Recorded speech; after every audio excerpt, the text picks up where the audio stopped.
नमस्कार मित्रांनो, आपलं स्वागत आहे गणिताचा पक्का पाया या कोर्समध्ये. आपण ज्या बोनस स्वरूपात 18 PDF दिल्या होत्या त्या PDF मधील PDF नंबर 5 चा आपण या व्हिडिओमध्ये संपूर्ण विश्लेषण घेणार आहोत. मी नितेश, आपण पाहत आहोत गणिताचा पक्का पाया. ओके, आय होप तुम्ही सगळा तो कोर्स विकत घेतल्यानंतर सगळं सोडवलेलं आहे, सगळे व्हिडिओज पाहिलेले आहेत, सगळ्या ज्या नोट्स आहेत त्या प्रिंट आउट करून तुमच्या समोर आहेत. या PDFच्या सुद्धा प्रिंट आउट काढून आपण व्हिडिओ पाहतोय आणि त्याप्रमाणे तुम्ही ती प्रिंट समोर ठेवताय अशी अपेक्षा करतो. म्हणजे मी जसं सोडवतोय तसं तुम्ही सुद्धा नोट डाऊन करताय, तुमच्या हाताखालून तो प्रश्न जातोय. असंच करायला पाहिजे अभ्यास मित्रांनो, तेव्हा आपल्याला हे बेसिक फाउंडेशन जो आपण या कोर्समध्ये डिझाईन केलेला आहे 9 चॅप्टर्स, हे तुम्हाला पुरेपूर स्ट्रॉंग होणार आहेत. ओके, चला वेळ न दवडता आपण सुरुवात करूया. प्रश्न बघा 80. नीलाने काय केलंय? नीलाने एक महिला बचत गटात फेब्रुवारी 2010च्या महिन्याच्या पहिल्या दिवशी 2 रुपये, दुसऱ्या दिवशी 4 रुपये, तिसऱ्या दिवशी 6 रुपये अशा तऱ्हेने पैसे गुंतवल्यास त्याची फेब्रुवारी 2010च्या अखेरीस एकूण बचत किती होईल? बघा, फेब्रुवारी 2010 याच्यामध्ये किती दिवस असतील? बघा, हा लीप वर्ष नाही म्हणून आपल्या फेब्रुवारीमध्ये 28 दिवस असतील गृहीत करू आपण. म्हणजे 28 वेळा तिने त्याच्यामध्ये गुंतवणूक केलेली आहे. आपल्याला एक फॉर्म्युला माहित असतो की बाबा SN n भागिले 2 हा फॉर्म्युला माहित आहे तुम्हाला. 2a अधिक n वजा 1 कंसाच्या बाहेर d. याच्यातले पहिल्यांदा कशाला काय म्हणतात ते आपण चेक करूया. n म्हणजे काय की बाबा किती संख्या आहेत? एकूण संख्या. एकूण संख्या किती असणार आहेत मित्रांनो? जर 28 दिवस इन्व्हेस्टमेंट केली, 28 दिवस गुंतवणूक केली, तर एकूण जे आहे पहिल्या दिवशी 4, दुसऱ्या दिवशी पहिल्या दिवशी 2, 4, परत 6, परत 8, परत 10 असं 28 दिवस गुंतवणूक येणार आहे. म्हणजे आपली यांची किंमत आहे 28. आता यातलं ए काय असतं? ए म्हणजे असते पहिली संख्या. ए म्हणजे पहिली संख्या, जी की किती आहे मित्रांनो? जी की 2 आहे. हे झालं. एन माहित झाला, एकूण संख्या 28. डी काय आहे? डी म्हणजे कॉमन डिफरन्स असतो, याला म्हणतात सामान्य फरक. सामान्य फरक म्हणजे काय? सलग 2 ज्या संख्या आहेत त्यातील फरक म्हणजे वजाबाकी ही समान असायला पाहिजे. त्यामुळे याचा फॉर्म्युलाचा आपण वापर करू शकतो. बघा, 2 नंतर 4 हा 2चा फरक, 4 नंतर 6 2चा फरक, 6 नंतर 8 2चा फरक, अशा समसंख्या आहेत, 2चाच फरक असणार आहे. म्हणजे सामान्य फरक 2 आहे. आता जेव्हा अशा संख्या असतात आपल्याला सामान्य फरक मिळतो, पहिली संख्या मिळते, एकूण संख्या किती आहेत त्या मिळतात, तेव्हा या फॉर्म्युलाचा उपयोग करतो आपण. म्हणजे सम आहे, ही बेरीज आहे. एक खूप सारे सिरीज असेल त्यांची जर मला बेरीज करायची झाली तर मी असं करत बसणार का? 2 4 6 8 10 12 अशा 28 संख्या घेऊन त्यांची बेरीज करणार आहे का? नाही. हे योग्य पण नाही आणि लॉजिकल पण नाही मित्रांनो. आपल्याला या फॉर्म्युला लक्षात ठेवायचा. हा फॉर्म्युला मित्रांनो मी तुम्हाला दरवेळेस सांगतोय, गणितामध्ये असे खूप कमी फॉर्म्युले आहेत, कमी सूत्र आहेत की ज्यांना पाठ करायचंय, खूप कमी असतात. त्यालाच फक्त तोड मोरोड करून गुणाकार भागाकार बेरीज वजाबाकी काहीतरी क्रिया करून त्याचेच फॉर्म्युले पुढे डेव्हलप होत जातात. म्हणून हा फॉर्म्युला लक्षात ठेवा. हा फॉर्म्युला व्यवस्थित पाठ करूया आपण आणि त्याचा वापर करूया. चला आता या सगळ्या किमती आपण या सूत्रामध्ये ठेवूया. चला, SN म्हणजे किती? n भागिले 2. n किती आहे? 28 भागिले 2 कंसामध्ये 2 गुणिले a किती आहे? हा 2 कंसात अधिक n, n 28 वजा 1 आणि d किती आहे? सामान्य फरक हा 2चा आहे. चला, 2 दुने 4, 28 वजा 1 आणि 28 वजा 1 27, 27 दुने हे झालं 54, 54 आणि 4 58 आणि बेक बे 4 14 गुणिले 54 4 58. या दोघांचा गुणाकार करू. 14 5 70 14 14 8 12 दर्शे 12 दर्शे हात चाला 11, 14 5 70 80 81 812 आपलं उत्तर आलेलं आहे. ऑप्शन क्रमांक 1 बघा, 812 उत्तर आलेलं आहे. ओके, मी तर असं केलंय.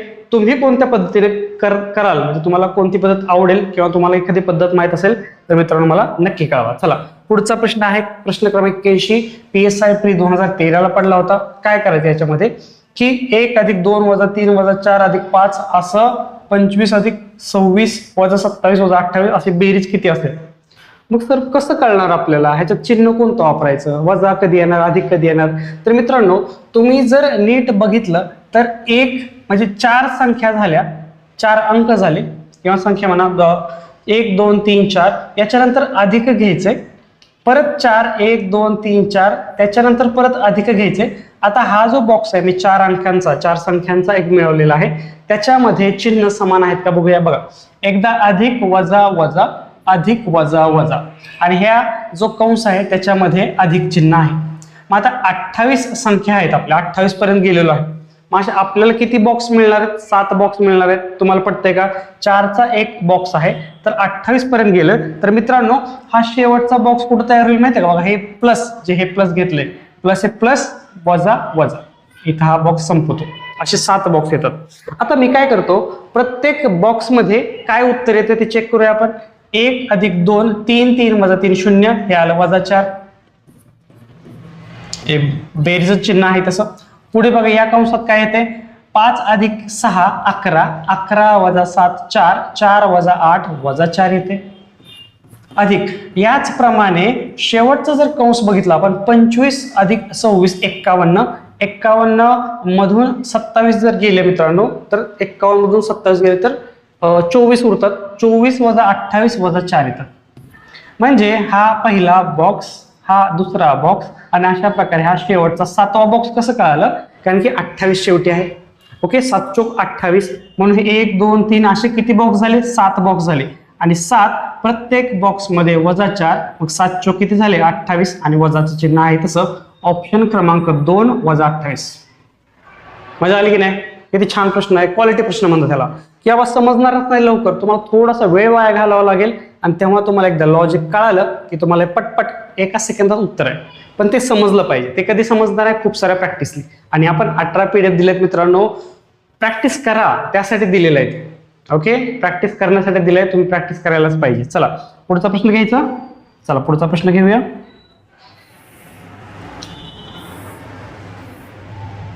बघा काय म्हणताय, 82 क्रमांक प्रश्न डी आहे. नीट लक्ष द्या, हा पण खूप छान प्रश्न आहे. ऑडिटर 2007. डी बरोबर 1/1 अधिक 1/3 अधिक 1/5 अधिक डॅश डॅश डॅश डॅश किती 1/999 पर्यंत. आणि ई म्हणजे काय आहे? 1/2 अधिक 1/4 अधिक 1/6 अधिक डॅश डॅश डॅश 1/1000. ओके, तर खालीलपैकी कोणती किंमत योग्य आहे? डी बरोबर ई आहे का? डी मोठा आहे ई पेक्षा, डी लहान आहे ई पेक्षा, किंवा डी 1/2 ई म्हणजे हाफ आहे ई पेक्षा, असं काय आहे का? कुठलं रिलेशन आहे ते सांगा. बघा कसं करायचं, प्रत्येक कम्पेअर करून टाका.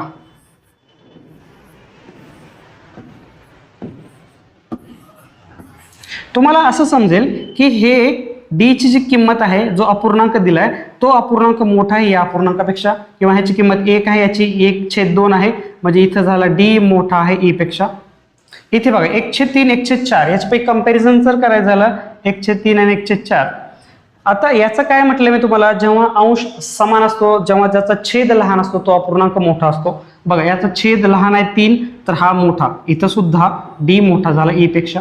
त्याचप्रमाणे इथं सुद्धा डी मोठा आहे ई पेक्षा, आणि इथे सुद्धा डी मोठा आहे ई पेक्षा. म्हणजे हे जे रिलेशन आहे हे सगळीकडे कॉमन, म्हणजे स्ट्रिक्टली आपण फायनल फिक्स सांगू शकतो की बाबा हे असं येऊ शकतं, डी मोठा ई पेक्षा. म्हणून आपलं उत्तर आहे डी मोठा ई पेक्षा, ऑप्शन क्रमांक 2.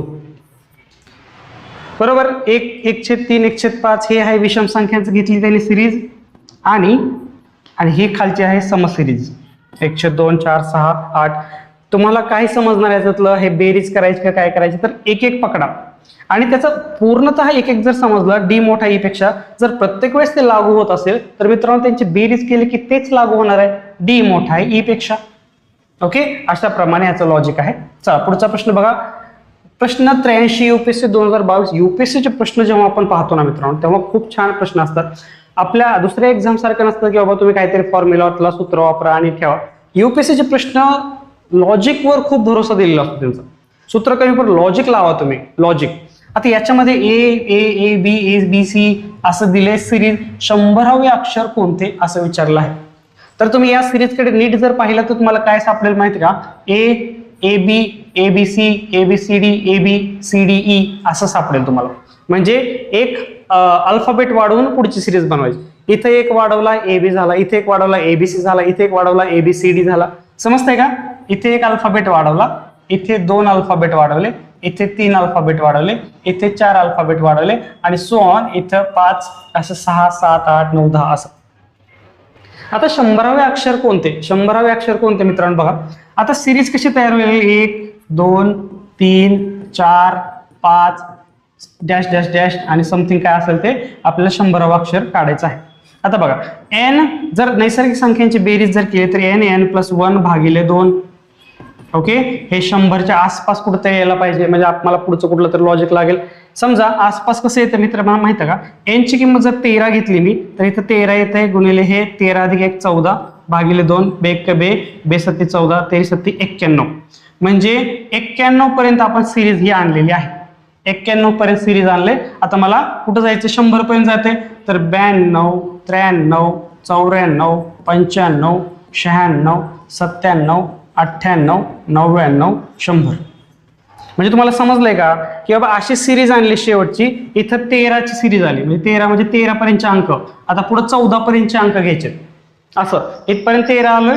आता नीट लक्ष द्या, 13 पर्यंत आपण जाऊ शकतो. म्हणजे 13 × 7 = 91. म्हणजे असे 13 असा एक हा ब्लॉक, 2चा एक ब्लॉक, 3चा एक ब्लॉक, 4चा एक ब्लॉक, 5चा ब्लॉक, असं 7वा जो ब्लॉक असणार आहे तो 13 अक्षरांचा असणार आहे. जर आपण अल्फाबेटमध्ये A to Z जर पाहिले तर 13वा अक्षर जो असतो की नाही, काही इथं 13 येतं, हा M असतो आणि हा M असतो आणि हा N 14वा असतो की नाही. आपण 1 ते 13 असे लिहितो आणि 14 ते 26 असे लिहितो.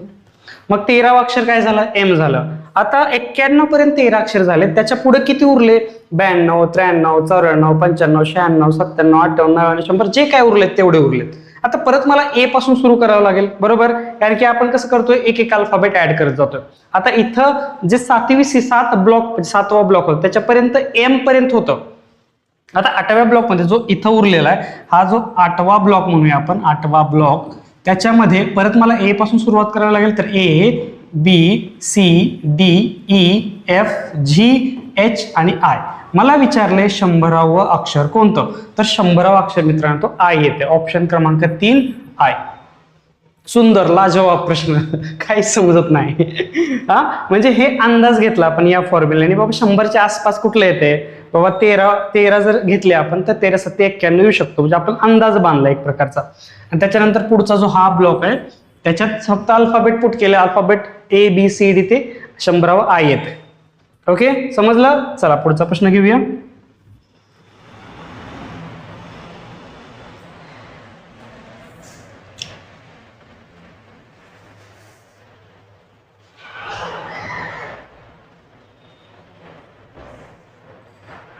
बघा 1.7 7वर टिंब किंवा रेष म्हणूया. 1 पॉइंट बघा असं लिहिले.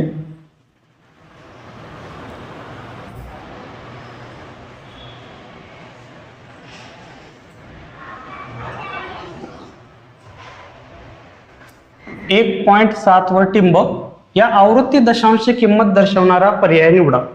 हा, ओके, बरं ठीक आहे. याचा काय अर्थ असतो, 1.7 वर टिंब तर 1.777777 असं अनंतपर्यंत 7 जेव्हा रिपीट होतं तेव्हाच आपण एवढं सगळं लिहित बसत नाही. आपण मग जो अंक रिपीट होतो, जेव्हा 7 रिपीट होतो त्याच्यावर टिंब देतो.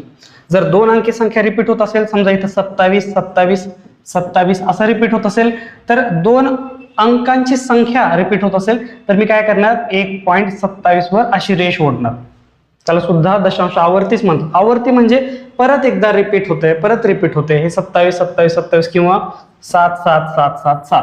पण ठीक आहे, इथपर्यंत आलो आपण. याचा अर्थ की 1.777. बघा आता मी काय केलं, 1.7 टिंबला x मानतो, त्या दोन्ही साईडला 10 ने गुणलं, 10 ने गुणा दोन्ही बाजूला, मग दोन्ही बाजूला 10 ने गुणल्यानंतर हे किती होते, 17.7 वर टिंब राहते. बघा ना, आता लक्ष द्या, 1.777 याला 10 ने गुणलं, दशांश चिन्ह जे आहे ते उजवीकडे एक घर पुढे सरकणार, म्हणजे 17.777 हे 7 आहे जो असं आहे तसंच राहणार आहे, त्याच्यामध्ये काही चेंजेस होणार नाहीये. मग हे किती झालं, 10x झालं. आता काय करू, ह्या 10x मधून हे x वजा करू. मग काय झालं, 10x मधून x वजा झालं, 9x आलं. आणि त्याच पद्धतीनं 17.7 आवर्ती वजून 1.7 आवर्ती वजा केलं तर काय होते बघा, 17.7777 म्हणजे हे अनंतपर्यंत, 1.7777 अनंतपर्यंत यांची वजाबाकी केली तर हे सगळं जे अनंतमध्ये 7 भागिले 7 वजा 7 आहे की नाही, ते 0 0 0 होणार आहे. आणि फक्त 17 वजा 1 16 उरणार आहे. हे पटतंय का, 7 7 7 एकाखाली 1 लिहिले तर 0 0 0 येणार आहे. मग 17 मधून 1 वजा केलं तर किती उरतं मित्रांनो, 16 उरलं. म्हणजे 16 बरोबर 9x उरलं, x बरोबर 16/9 उरलं. ऑप्शन क्रमांक 2 हे आपलं उत्तर आहे. सर हे कधी समजून घ्यायचं आपण त्याला एक शॉर्ट ट्रिक आहे आपल्याकडे. बघा, जर ए दशांश चिन्ह बी आवर्ती असेल तर तुम्ही काय करायचं, ए अधिक बी छेद 9 करायचं. त्याला म्हणा शॉर्ट ट्रिक. ए अधिक बी छेद 9. ए किती आहे आपल्या इथे, किती आहे, 1.7 आवर्ती. 1 अधिक 7/9. 1 हे ए आणि हे बी. बघा 9 × 9 = 7 16 16/9 जे आपण या पद्धतीने उत्तर काढले लॉजिकनी तेच उत्तर आहे आणि ह्या शॉर्ट ट्रिकनी सुद्धा तेच उत्तर आहे मित्रांनो. 16/9 हे उत्तर आलेलं आहे. बघा आता तोच थोडा मॉडिफाईड प्रश्न 0.3333 गुणिले 0.6666 म्हणजे याला मी असं लिहू का, 0.3 आवर्ती गुणिले 0.6 आवर्ती. मग 0. समजा आता आत्ताच एक फॉर्म्युला पाहिला की ए पॉइंट बी आवर्ती असेल तर याचं उत्तर काय असतं, ए अधिक बी छेद 9. मग आपण 0.3 सॉरी माफ करा, आता 0 पॉइंट आहे हे नाही येणार. आता 0.a जर असेल तर ह्याचं उत्तर असतं ए छेद 9. याचं उत्तर असतं ए छेद 9. मग आता 0.3 ला काय लिहिणार, 0.3 ला 3/9 लिहिणार आणि 0.6 ला आवर्ती याला लिहिणार 6.9. 6 भागिले 9 6/9. 3 ने भाग द्या, 3 2 6 3 3 9 2/3 आलं आणि हे 3/9 आलं. आता या दोघांचा गुणाकार करा. 0.3 आवर्तीला 3/9, 3 1 3 3 3 9 ह्याला सुद्धा भाग जातं 1/3. हे 1/3 गुणिले 2/3 बरोबर 2/9 आलं. याचं उत्तर आहे 2/9. ऑप्शन क्रमांक 2 2/9 हे आपलं उत्तर आलेलं आहे. आता 2 फॉर्म्युला पाहिले आपण. आता फॉर्म्युला कोणते पाहिले मित्रांनो, जर समजा 0.a आवर्ती असेल तर याचं उत्तर असतं ए छेद 9. जर ए पॉइंट बी आवर्ती असेल तर ए अधिक बी छेद 9. आता पुढे अजून एक येणार आहे आपल्याला, जर ए पूर्णांक बी सी अशी जर लाईन असेल तर काय असतं मित्रांनो, ए बी सी भागिले 99.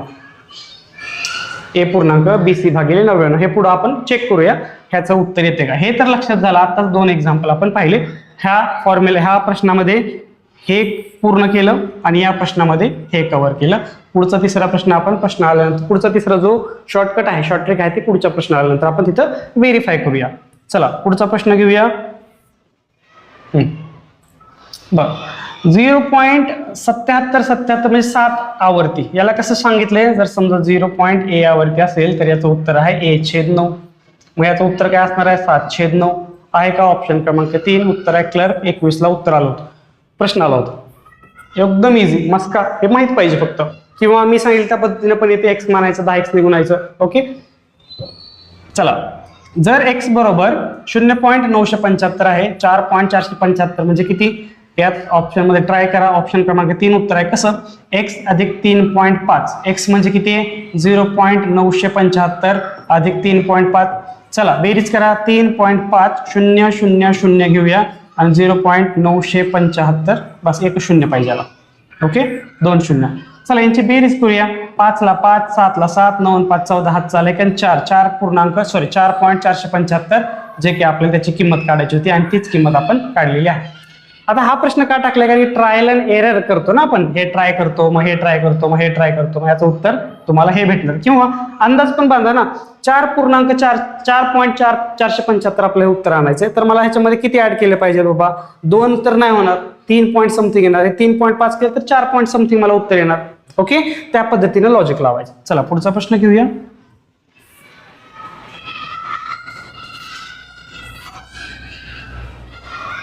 बघा 88 प्रश्न 1.2727 आला की नाही प्रश्न. आता 1.272727 डॉट डॉट डॉट आवर्ती दशांशचे व्यवहार्य अपूर्णांकामध्ये रूपांतर दर्शवणारा पर्याय कोणता.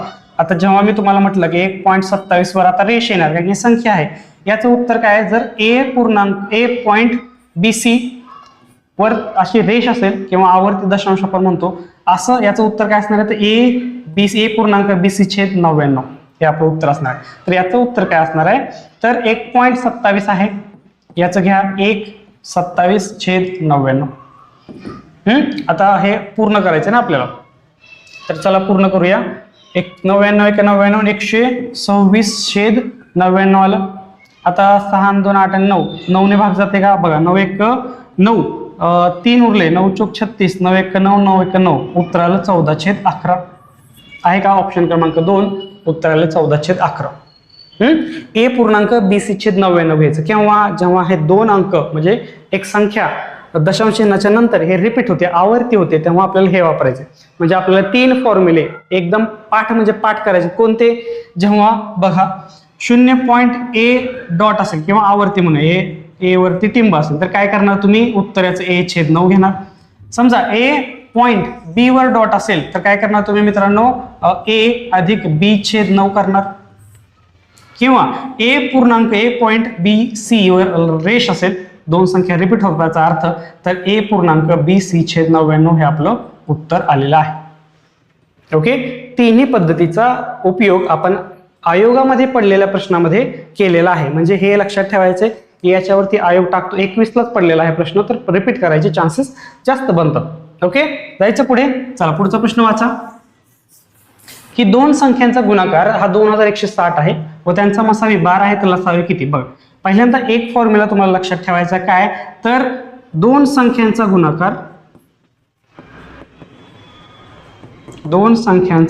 गुणाकार हा गुणाकार म्हणजे काय असतो, लसावी आणि मसावीचा गुणाकार. लसावी आणि मसावीचा गुणाकार. ओके. आता बघा दोन संख्या कोणते घ्या, A × B, एक संख्या मोठी असणार एक संख्या लहान असणार आणि याचा लसावी LCM × मसावी HCM.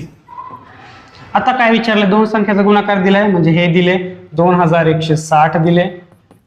मसावी दिलेला आहे, लसावी काढायचंय. समजा लसावी LCM आणि मसावी दिलाय 12 म्हणजे LCM लसावी किती येणार 2160 भागिले हे बरोबर चिन्हाच्या पलीकडे आल्यानंतर भागिले होणार 12. चला 12 ने भाग जायलाच पाहिजे. 12 × 12 12 × 12 उरले 9 12 × 96 आणि 0 आहे तसं, तर लसावी काय आला आपला 180. ऑप्शन क्रमांक 3 हे आपलं उत्तर आलेलं आहे 180. ओके. समजलं. चला पुढचा प्रश्न घेऊया. बघ परत एकदा तोच फॉर्म्युला वापरायचा. दोन संख्यांचा मसावी 8 आहे व लसावी 144 आहे. त्यातील एक संख्या 16 असल्यास दुसरी संख्या किती. बघा A × B म्हणजे दोन संख्यांचा गुणाकार म्हणजे लसावी गुणिले मसावी असं करतो, LCM HCM. ओके. लसावी मसावी. आता लसावी किती दिलाय 144, मसावी किती दिलाय 8 आणि एक संख्या किती दिली, समजा ही संख्या 16 दिली, तर दुसरी संख्या ही काढूया B बरोबर हे 16 आहे ते तिकडे चिन्ह घेऊया. इथं गुणाकार आहे, बरोबर चिन्हाच्या पुढे मारल्यानंतर तो भागाकार होतो 144 × 8 भागिले 16. 16चा पाडा बना 16 × 16 16 9 144. B बरोबर 9 × 8 9 8 किती झाले मित्रांनो 72. म्हणजे दुसरी संख्या आहे माझी 72. ऑप्शन क्रमांक 3 72 उत्तर आलेला आहे. हा फॉर्म्युला लक्षात ठेवा. हा फॉर्म्युला कॉमन आहे, दोन संख्याचा गुणाकार बरोबर लसावी मसावीचा गुणाकार. ओके.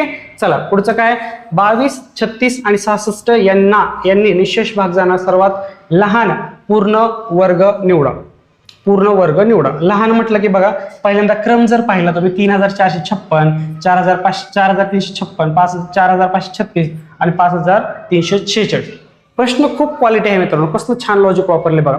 आता अशी संख्या शोधायची, अशी संख्या पूर्ण वर्ग ह्यातली पूर्ण वर्ग संख्या असणार आहे ही कुठली तरी, ज्याला ह्या तिन्हीने पण भाग जाते.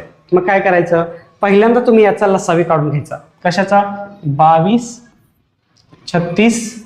प्रश्न समजला का, की अशी संख्या शोधायची ऑप्शन मधून जी की पूर्ण वर्ग संख्या असणार आहे आणि त्यातल्या त्यात लहान पण असणार आहे. लहान म्हटल्यानंतर तुम्ही लगेच 3056 उत्तर आहे असं समजायचं नाही. याच्यातली लहान हे नसणार कदाचित, किंवा पुढची कुठली तरी संख्या असू शकते. अशी संख्या शोधायची. बघा याला कितीने भाग जाईल, 2 ने भाग जाईल. 2 ने देऊया का, चला 2 ने देऊया. 18 आणि 33. अजून किती जाईल, 11 ने जाईल. 11 × 11 11 × 33 18 आहे तसं. परत कमीत कमी 2 संख्यांना भाग गेला पाहिजे ना. 3 3 × 3 3 × 18 3 × 3. चला हे काय झालं, लसावी झाला. लसावी आपला किती झाला 2 × 11 × 3 × 6 आणि 1 लिहित नसतो आपण. चला काय झालं 2 × 6 गुणिले हे 6 लिहूया, गुणिले 11 हा लसावी आला. आता बघा, आता सर्वात लहान पूर्ण वर्ग संख्या निवडा. आता बघा 6 गुणिले 6 गुणिले 11 याच्यात किती मिसळावं म्हणजे पूर्ण वर्ग संख्या येईल. याच्यात मित्रांनो परत 11 ने गुणलं तर मला पूर्ण वर्ग संख्या मिळते.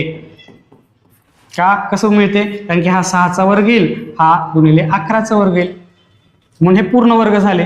म्हणून ही जी संख्या आहे ती झाली त्यात गुणावं लागेल, म्हणजे तेवढ्या पटीत, म्हणजे ह्या सगळ्या संख्येने ह्या पूर्ण वर्ग संख्येला भाग जाईल. म्हणजे आपण 11 त्यात ऍड करावे लागतील. म्हणजे किती झाला गुणाकार? मग हा 11चा वर्ग 121 आणि हा 6चा 36 चा गुणाकार करा. 6 1 6, 6 2 12 हात चाला 1, 6 1 6 आणि 1 7, 0 3 1 3, 3 2 6, 3 1 3, 6 5, 6 2 12 1 13 हात चाला 4, 4356. ऑप्शन क्रमांक 2 हे आपलं उत्तर आलेलं आहे. समजतंय का? ही अशी हीच पूर्ण वर्ग संख्या आहे. आता हा लसावी झालाय. लसावी म्हणजे त्या प्रत्येक संख्येने त्याला भाग गेला पाहिजे त्या संख्येला. आता आपल्याला पूर्ण वर्ग सुद्धा सांगायचंय. मग पूर्ण वर्ग ही संख्या होण्यासाठी मला ह्याच्यामध्ये 11 गुणावं लागेल. का? कारण की 11चा वर्ग येईल, 6चा वर्ग होईल आणि मग तो काय होईल? 11 × 66 म्हणजे सॉरी 11चा वर्ग आणि 6चा वर्ग होईल, म्हणजे पूर्ण वर्ग संख्या येईल. मग काय झालं? आपण त्याचा गुणाकार केला तर मला कळालं की 4356 अशी संख्या आहे की ज्याला 22 न पण भाग जाईल, 36 न पण भाग जाईल, 66 ने पण भाग जाईल आणि प्लस ती संख्या पूर्ण वर्ग संख्या आहे. 6 वर्ग 11चा वर्ग पूर्ण वर्ग संख्या. आता हे जरी समजलं नसेल तर अजून एकदा बघा. मी काय करतो, पूर्ण वर्ग कसं येतं ते बघूया आपण. 4356 याला आता भाग देऊ. 6 आणि 5 11 आणि 3 14 आणि 4 18, 9 ने भाग जाईल का बघूया आपण. 9 5 45, 9 9 चौक 36, 4 आणि 3 7, 9 8 72, 3 9 चौक 36, अजून किती? 8 2 16, 4 ने जाईल, 4 1 4, 4 2 8, 4 1 4, अजून किती? 11 11 11 आणि 1, म्हणजे यांचा 4356 ची फोड जर केली तर मला काय मिळेल? 9 गुणिले 4 गुणिले 11 गुणिले 11. आता हा तर 11चा वर्ग झाला आणि हा 36 झाला आणि 9 चौक 36, 36 म्हणजे 6चा वर्ग, 6चा वर्ग आणि 11चा वर्ग, म्हणजे ही पूर्ण वर्ग संख्या झाली. म्हणजे याचा अर्थ काय? समजा याचं वर्गमूळ जर घेतलं तर मला काय मिळते उत्तर? 6 गुणिले 11, 11 × 66, म्हणजे 66 याचा पूर्ण वर्ग. 66चा वर्ग केला तर तुम्हाला 4356 याचं उत्तर मिळणार आहे. ओके. ASOP 2015 ला विचारलेला सुंदर प्रश्न आणि क्वालिटी प्रश्न मित्रांनो. जायचं पुढे. चला पुढचा प्रश्न घेऊया. हे लक्षात ठेवा की याचा मी शिकवतोय त्याचा क्रम थोडा उलटा आहे. 92 93 ते तुम्ही तुमच्या PDF मध्ये पाहत चला की कुठला प्रश्न आहे तो. 150 ते 500 या संख्यामध्ये किती संख्यांना 11 ने भाग झाले? बघा हा प्रश्न ग्रुप बी आता जस्ट 2024 ला विचारलेला आहे. काय करायचं? 150 आणि 500 ही रेंज आहे. 150 च्या पुढं जस्ट अशी संख्या शोधा की ज्याला 11 ने भाग जाईल. म्हणजे 11 ने जर 150 ला भाग दिला, 11 ने भाग द्या, 11 1 11, 4 उरले, 11 3 33, 7 उरले, म्हणजे मला 7 उरले की नाही त्यात 4 मिसळले तर 11 होतात. मग त्याला परत एकदा 11 ने पूर्ण भाग जाईल, म्हणजे 4 मिसळावे लागतील याच्यात, तर उत्तर येते 154. आता 154 ला भाग द्या. बघा जाते बघा. 11 1 11, 11 1 11, 4 उरले, 11 चौक 44, पूर्ण भाग जाते. त्याच पद्धतीने 500च्या अगोदरची संख्या शोधायची ज्याला 154 झाले 11 ने भाग जाते. चला 500 ला अगोदर भाग देऊन बघू. 11 11 1 11, 11 चौक 44, 6 11 5 55, 5 उरले की नाही, 5 कमी करा, मग झालं 495. 495 भागिले 11 करा. 11 1 11, 11 चौक 44, 5 उरले, 11 5 55. आता भाग जातो पूर्ण. सर हे असलं का केलं? बघ आता 495 मधून 100 आपण जेव्हा आपल्याला किती संख्या काढायच्या असतात की नाही, किती संख्या, तेव्हा काय करायचं असतं? शेवटची संख्या वजा पहिली संख्या भागिले कितीचा फरक आहे? 11 11चा फरक असणार आहे. 11 आणि अधिक 1 करायचं, हे विसरायचं नाही. शेवटची संख्या आहे 495 वजा 154 वजा हे चिन्ह भागिले 11 अधिक 1. चला 495 मधून 100 जर 54 वजा केले तर किती उरते? 5 4 गेले 1, 9 5 गेले 4 आणि 4 1 गेला 3, 341. किती आला मग? 341 भागिले 11 अधिक 1. 11 ने भाग द्या. 11 1 11, 11 1 33, 1 उरला. 11 1 11, 31 अधिक 1, टोटल संख्या असणार आहे 32. ऑप्शन क्रमांक 2 हे आपलं उत्तर आलेलं आहे. कधीही येऊ द्या अशा प्रकारचा प्रश्न. जस्ट पुढचा एक संख्या शोधा 154, ज्याला 11ने भाग जाईल, आणि त्या रेंज जी शेवटची संख्या आहे त्याच्या अगोदरची संख्या शोधा, याला 11ने भाग जाईल. इव्हन ती सुद्धा असू शकते 11ने, म्हणजे कुठल्या संख्येने भाग द्यायचा ती संख्या शोधा. जर ती असेल शेवटची असेल इट सेल्फ तर ती घ्या, किंवा त्याच्या अगोदरचीच घ्यायची, पुढे जायचं नाही. याच्या पुढे जायचंय पण शेवटीच्या पुढे जायचं नाही, अगोदरची संख्या घ्यायची. या दोघांचे वजाबाकी करायचे, भागिले कितीने संख्येने भाग जायचंय ते लिहायचं, अधिक 1 करायचं. सगळं सोडवलं की तुम्हाला ती संख्या, त्यात किती संख्या आहेत ज्याला 11ने भाग जाईल ती संख्या मिळते. म्हणजे दुसऱ्या भाषेत सांगायचं झालं तर 150 आणि 500 मध्ये 11चा पाडा म्हणायचा. मग त्या पाड्यात किती संख्या येतात तर 32 संख्या येतो. चला पुढचा प्रश्न घेतलाय 3चा 5वा घात भागिले 3चा 2रा घात वजा 27. बघा 3चा 5वा घात भागिले 3चा 2रा घात वजा 27 म्हणजे किती 3चा 3रा, कारण की 3चा घन हा 27 आहे. मग आता गुणाकार करा 3चा 5वा वजा कंसात 3चा 3रा गुणिले 3चा 2रा भागिले 3चा 2रा. उत्तराला 3चा 5वा वजा हे काय झालं, जर पाया समान असेल तर घातांकाची बेरीज होते, किंवा जेव्हा त्यांचा गुणाकार असेल म्हणजे ह्या घातांकाची बेरीज होणार. 3 आणि 2 5 भागिले 3चा 2रा. आता 3चा 5वा मधून 3चा 5वा गेला, उत्तर राहिले 0. मग 0 भागिले काही असू द्या, उत्तर 0च राहणार आहे. ऑप्शन क्रमांक 1 हे आपलं उत्तर आलेलं आहे 0. ओके, जायचं पुढे. चला पुढचा प्रश्न घेऊया. बघा 94 क्रमांकाचा प्रश्न काय म्हणतो की 25चा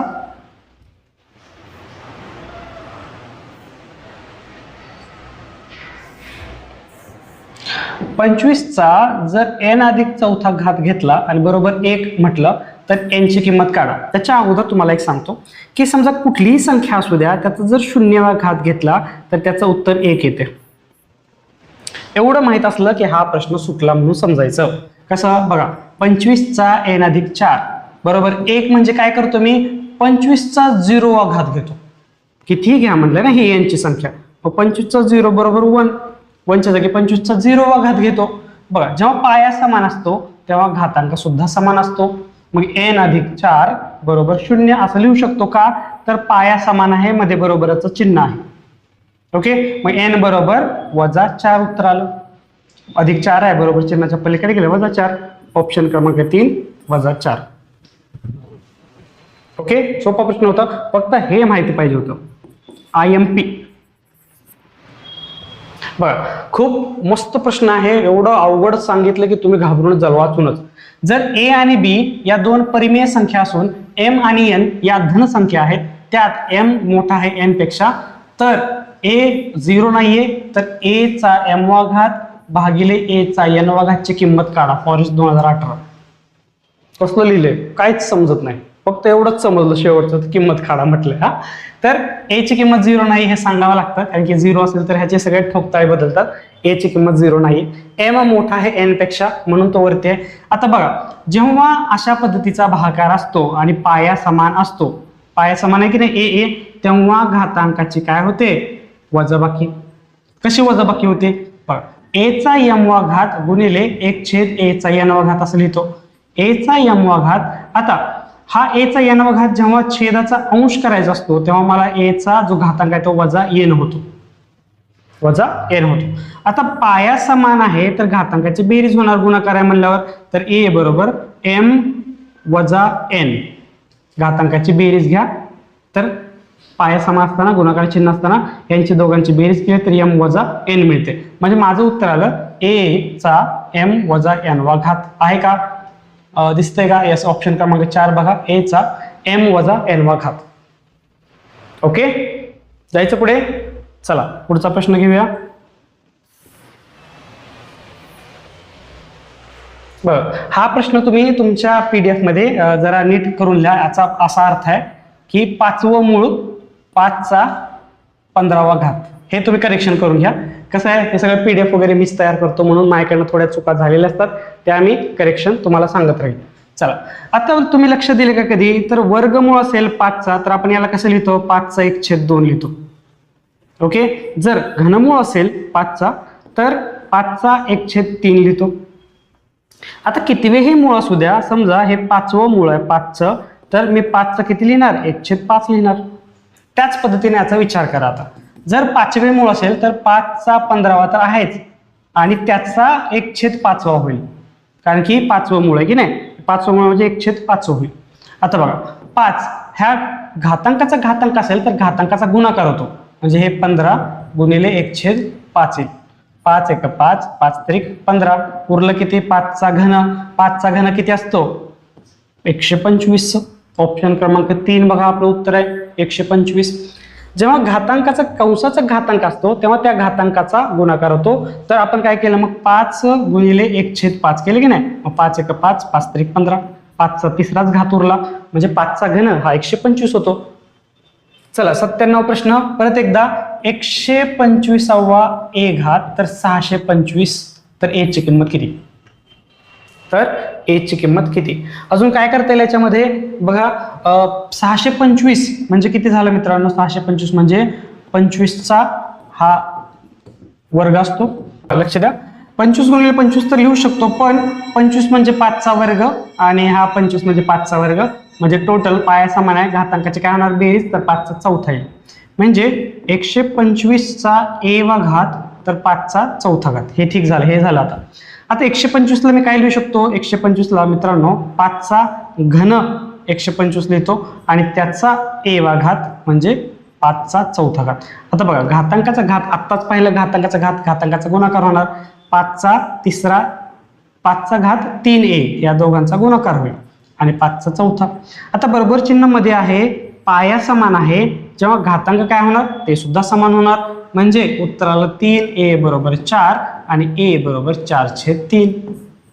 ऑप्शन क्रमांक 4/3 a पहिला ऑप्शन बघा उत्तर आहे. ओके. हे घातांक आणि करणीचे खूप सारे आपल्याला प्रश्न याच्यामध्ये दिसलेले आहेत. घातांकाचे नियम सुद्धा दिसलेले आहेत. गुणाकार करताना, भागाकार करताना किंवा घातांकाचा घात करताना हे आपण नियम इथं पाहिलेले आहेत. ओके. चला पुढचा प्रश्न घेऊया.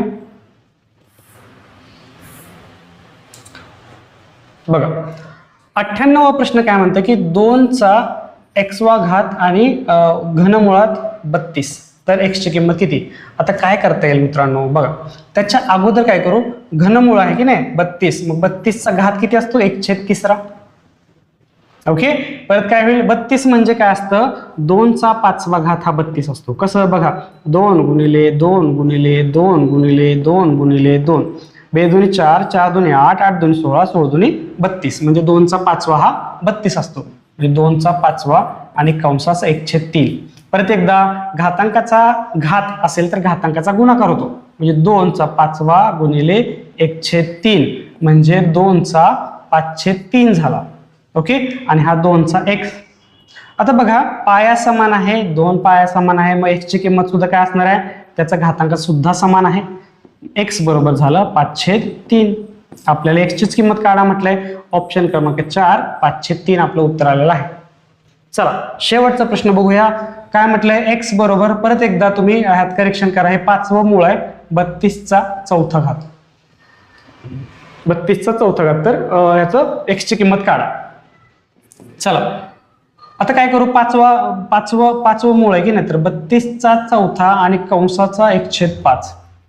परत एकदा 32चा हे काय झालं 4 गुणिले 1/5, परत एकदा घातांकाचा घात म्हटलं तुम्हाला 4/5 झाला. 32 म्हणजे 2चा 5वा घात आणि त्याचा परत 4/5वा घात.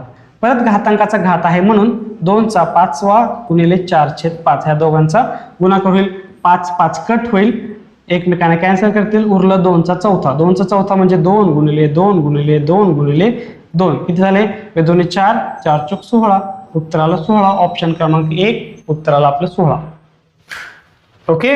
हाच शेवटचा प्रश्न होता मित्रांनो. कसं वाटले प्रश्न तुम्हाला. 19-20 प्रश्न आपण घेतलेले आहेत. घातांक करणे आणि आवर्ती दशांश हे याच्यामधला मूळ टॉपिक होता, मूळ गाभा होता आजच्या PDF नंबर 5 मधला. खूप सुंदर प्रश्न होते, खूप सुंदर कन्सेप्ट होते. काही शॉर्टकट सुद्धा मी तुम्हाला सांगितलेले आहेत, ते तुम्ही नोट डाऊन करा. त्याच PDF मध्ये नोट डाऊन करा. फक्त काय करा, blue pen, black pen, red pen असं आपण जवळ ठेवत जावं. तुम्हाला जेव्हा महत्वाचं वाटतं तेव्हा त्या रेड पेनने लिहा, त्याला बॉक्स करा, डिझाईन करा, IMP लिहा. ओके. काही करा, पण ते लक्षात ठेवायच्या गोष्टी आहेत. किंवा मी तुम्हाला याच्या अगोदर सुद्धा सांगितलं होतं की तुम्हाला एक सेपरेट गणिताच्या सूत्रांची वही करायची आहे, ते तुम्हाला लिहायचं आहे त्याच्यामध्ये. आणि एकदम एक चॅप्टर वाईज एक सूत्रांचा तुम्हाला काय म्हणतात त्याला आपण म्हणतो ना सूत्रांचे चॅप्टर्स बनवायचे. आणि जरी तुम्हाला नसेल जमलं तर मित्रांनो अजिबात काळजी करू नका. मी आता ठरवलेला आहे की हा जो कोर्स तुम्ही विकत घेतल्यानंतर तुम्ही आपल्या क्लासच्या अकॅडमीच्या मोबाईल नंबरवरती सांगायचं आहे की हा कोर्स मी विकत घेतलेला आहे, आणि तेव्हा मी तुम्हाला 25 चॅप्टर्सची अंकगणिताची सूत्रांचं नोटबुक हे फ्री बोनस म्हणून देणार आहे. आजपासूनच ही स्कीम लागू करू आपण, असं सुचलं आणि देऊन टाकूया, काय हरकत नाही. तुम्ही तो कोर्स विकत घेतला, त्याच्यामध्ये तुम्ही मला फक्त मेसेज करायचा आहे 75 075 310 95 या मोबाईल नंबरवरती की सर हा जो कोर्स आहे तो परचेस केला आहे आम्ही, तुम्ही आम्हाला सूत्रांची जो PDF आहे आपली ती तुम्ही पाठवा, मी लगेच तुम्हाला पाठवून देतो. ओके, हा PDF नंबर 5 आहे. अजून आपल्याला कुठपर्यंत जायचे, 18 पर्यंत जायचे. आपण थोडं पाहिजे आपले मॅरेथॉन आपली ठेवलेली चालू आहे. 350 प्लस प्रश्न आपण एक्सप्लेन करणार आहोत, म्हणजे करणार आहोत. आपला गणिताचा पाया हा पक्का करायचं हे आपलं उद्दिष्ट आहे. चला भेटूया पुढच्या PDF नंबर 6 मध्ये. तब तक टेक केअर, बाय बाय.